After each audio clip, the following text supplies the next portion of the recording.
अस्सलामुअलैकुम दोस्तों, कैसे हैं। उम्मीद करते हैं कि आप तमाम अहबाब खैरियत से होंगे। जी, आप लोगों का बहुत बहुत स्वागत है हमारे इस चैनल पर। जो लोग नए हैं वो हमारे इस चैनल को जरूर सब्सक्राइब करें और बेल आइकन दबाकर शेयर जरूर करें। जी, आज की इस वीडियो में हम जानेंगे कि जन्म प्रमाण पत्र कैसे बनाएं। जन्म प्रमाण पत्र यानी कि आजकल जो चल रहा है, यानी कोई किसी भी एज का हो, किसी भी उम्र का हो, या कोई 70 का हो, 60 का हो, 40 का हो, 50 का हो, तो उन सब का जन्म प्रमाण पत्र बन सकता है। जी, वो कैसे बनेगा आगे हम इस वीडियो में जानेंगे। जैसा कि आपको पता है कि बिहार में इलेक्शन का माहौल चल रहा है और वहाँ पे जन्म प्रमाण पत्र की कितनी अहमियत है और कितना वहाँ पे जोर डाला जा रहा है कि सबके पास जन्म प्रमाण पत्र होना चाहिए, चाहे वो किसी भी एज का हो 2025 में। जी, तो जन्म प्रमाण पत्र तो बहुत ज़रूरी है सबके लिए, पूरे इंडिया वासियों के लिए, पूरे भारतवासियों के लिए बहुत ज़रूरी है कि जन्म प्रमाण पत्र उसका बना हुआ हो। जिसका नहीं बना हुआ है, कोई ज़्यादा एज का है, तो उसको भी चाहिए वो बना ले, ताकि आगे कोई परेशानी ना हो, तकलीफ ना हो इलेक्शन के मौके पे, या फिर किसी और भी कोई भी डॉक्यूमेंट हो तो उन पर जन्म प्रमाण पत्र का ज़्यादा अहमियत है, तो उस पर हमारे पास जन्म प्रमाण पत्र बना रहेगा तो हमारे लिए आसानी रहेगी। तो आज हम इस वीडियो में बताएंगे कि जन्म प्रमाण पत्र आप कैसे बनाएं, किसी भी उम्र का हो कोई शख्स। तो चलिए वीडियो को शुरू करते हैं। वो छोटा बच्चा होता है, 6 महीने का होता है, 1 साल का होता है, उसका जन्म प्रमाण पत्र तो बन जाता है। पर जो उससे बड़े होते हैं, 7 8 10 साल के हो जाते हैं, 10 12 साल के हो जाते हैं, तो उसके बाद उसका जन्म प्रमाण पत्र नहीं बन पाता। तो हम इस वीडियो में बताने वाले हैं। तो इसके लिए हम आपको 5 प्रोसेस बताएंगे। सबसे पहले मैं भारत का आपको कानून बता देता हूँ कि कानून क्या है।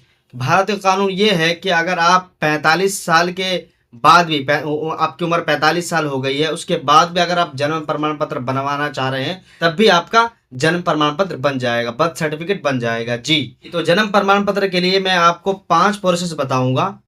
वो आप इस 5 प्रोसेस को फॉलो कर लोगे और सही से समझ लोगे तो आपका जन्म प्रमाण पत्र आसानी के साथ बन जाएगा।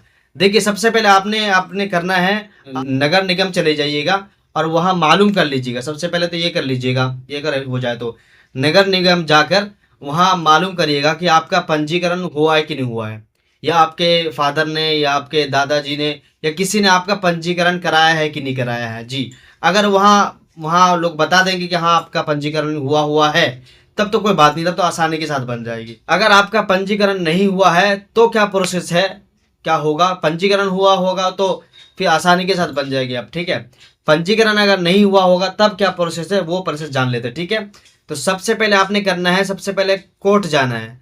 कोर्ट जाने के बाद आपने एफिडेविट तैयार कर लेना है एक। ठीक है, आपको एफिडेविट तैयार कर लेना है फॉर बर्थ सर्टिफिकेट के लिए। ठीक है, यानी कि एफिडेविट बर्थ सर्टिफिकेट के लिए। फिर आपको स्टैम्प बना लेना है। स्टैम्प आपका जो 5 या 10 रुपए में होगा, वो आप स्टैम्प बना लीजिएगा। स्टैम्प बनाने के बाद फिर आप अपना नाम लिखवाना है, पूरा अच्छे से नाम लिखवाइएगा। उसके बाद डेट ऑफ बर्थडे लिखवाइएगा अपने अच्छे तरीके से।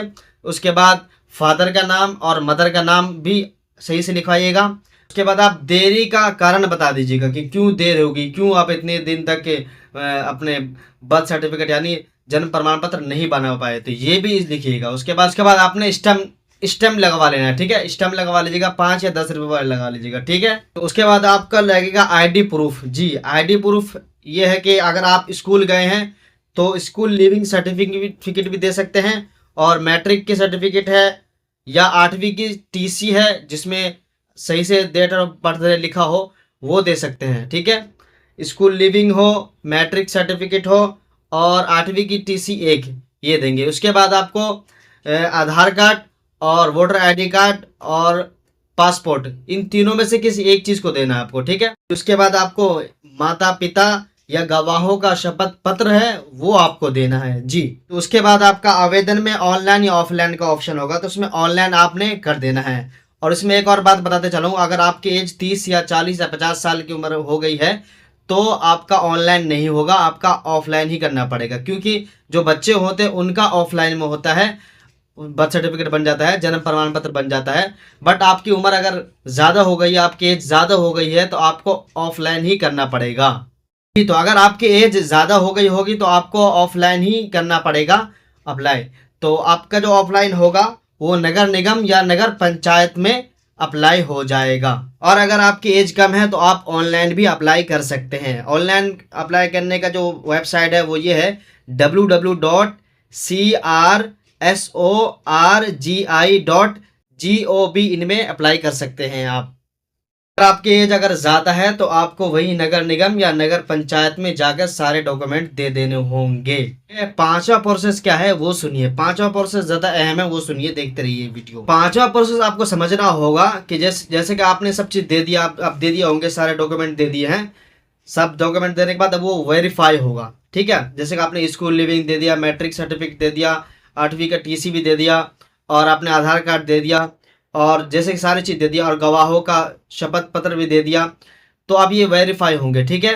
और उसके बाद जो आपने कोर्ट से एफिडेविट बनाया तो वो भी दे दिया।